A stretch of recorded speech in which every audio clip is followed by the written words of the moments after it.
In this video we'll talk about one of the financial crime related issues that is closer to my heart. This is human trafficking and modern slavery. I will highlight some of the figures and findings that have been highlighted through recent analysis. So let's get right into today's video.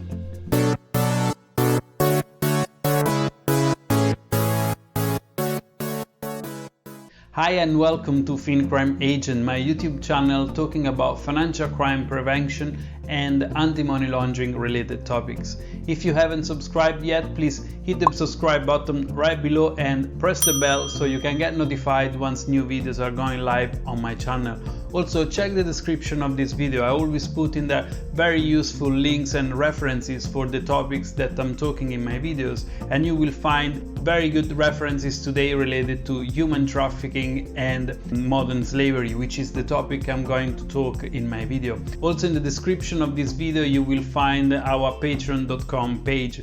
That's where you can support Crime Agent with a small contribution and in exchange receive some unique material created for my patrons. But let's move right into today's conversation and let's talk about human trafficking and modern slavery. This is an issue that is still extremely present in our society, and because of the scale of this issue is one of the issues that is much closer to my heart and is connected to financial crime, the area where I'm working. So let's start with that connection, how human trafficking and slavery are connected to financial crime.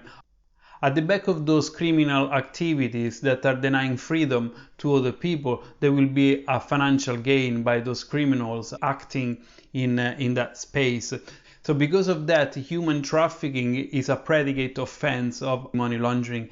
And being a predicate offense of money laundering, financial institutions must screen their transactions and volumes to make sure that those activities are identified and reported to the local crime agency in a form of suspicious activity report. So that's the connection between human trafficking, modern slavery, and financial crimes within financial institutions. We will see later on in the slides how effective actually is the detection of human trafficking by financial institutions, or how is that perceived by the consumers.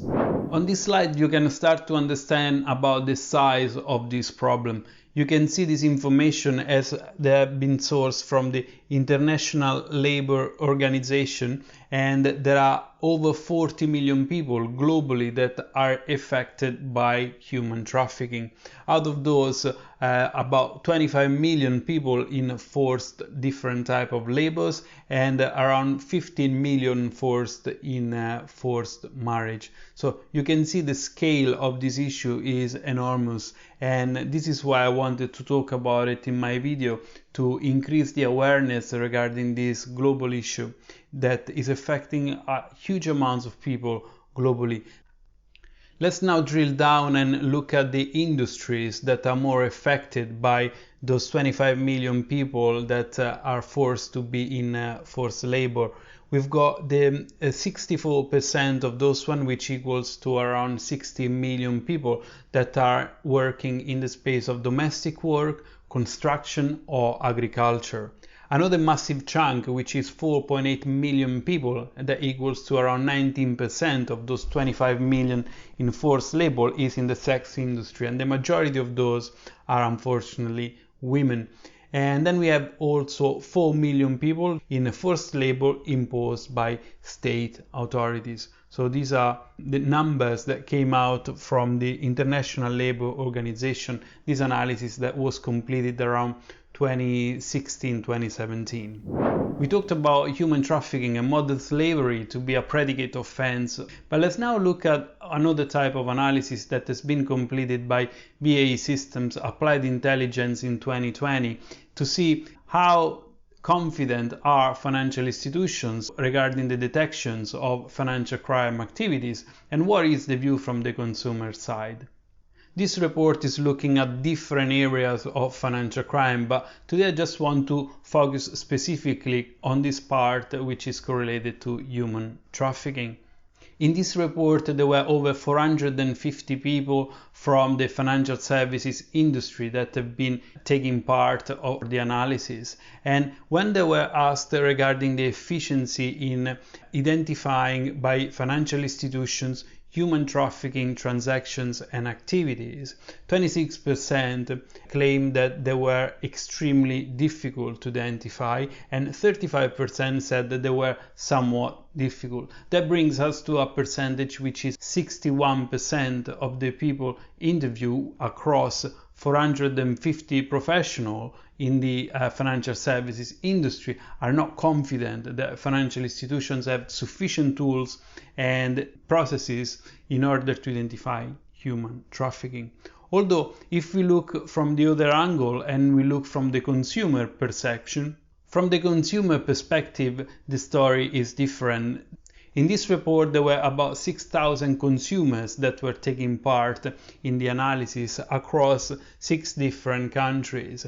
And 51% of the consumers thought that banks were in the position to identify human trafficking and sexual exploitation to protect those victims. So you can see that there is here a clear clash between what the banks can actually do to stop this global issue versus the understanding of the consumers. So within the consumers' world, there is an understanding that banks are able to identify this by over 50% of the consumers, but in reality 60% of the professionals are claiming that this is going to be very challenging for them to do.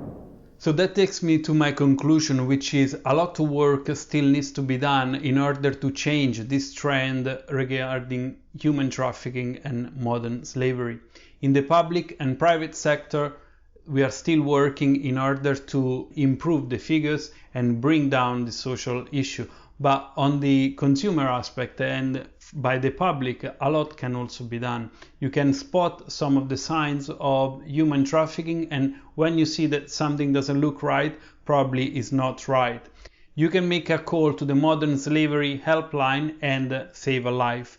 The number you should call in case you identify some potential human trafficking activities 08000 121 700, or you can call the police on 101. Obviously, if you see a situation that is an emergency, always call 999. These numbers are working within the UK, but if you're watching from another nation, please check with your police the number to call in case of identification for human trafficking. So that's my message, and it's taken from the NCA website. Don't leave it to someone else. Your call could save lives. So make sure you do your part, and I hope with this video I shared some more knowledge and information to make you more aware regarding this global issue. If you enjoyed my video, share it also with someone else that could benefit from this type of information. And if you haven't subscribed, please hit the subscribe button below and you will be notified once new videos are going live on my channel. I'm also planning to put together another video to talk about the signs of human trafficking and slavery to expand a bit more about this topic. So thank you for watching. I hope this was useful, and until next time, see you soon.